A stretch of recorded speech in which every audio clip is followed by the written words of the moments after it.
ಇಡೀ ಕರ್ನಾಟಕ ರಾಜ್ಯದಲ್ಲೇ ಶಾಂತಿಗೆ ಅವಕಾಶ ಇಲ್ಲದೆ ಆಗಿದೆ. ಶಾಂತಿಗೆ ಬರ ಬಂದು ಕೂತೈತೆ.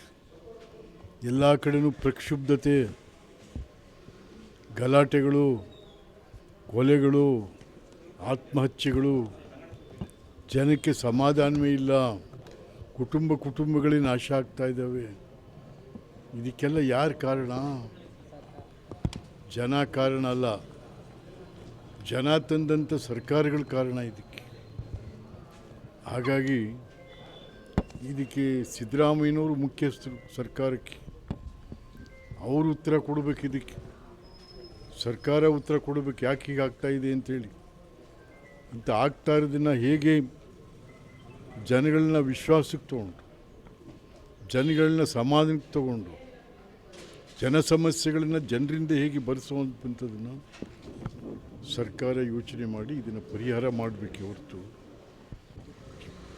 ಇದನ್ನೇ ಸರ್ಕಾರನೂ ಮಾತಾಡ್ತಾ, ಜನನೂ ಮಾತಾಡ್ತಾ, ರಾಜಕೀಯ ಪಕ್ಷಗಳು ಮಾತಾಡ್ತಾ ಹೋದರೆ ಇದು ಜಾಸ್ತಿ ಆಗ್ತವೆ ಹೊರತು ಇಂಥ ಸಮಸ್ಯೆಗಳು ಉಲ್ಬಣ ಆಗ್ತವೆ ಹೊರತು ಪರಿಹಾರ ಆಗೋದಿಲ್ಲ.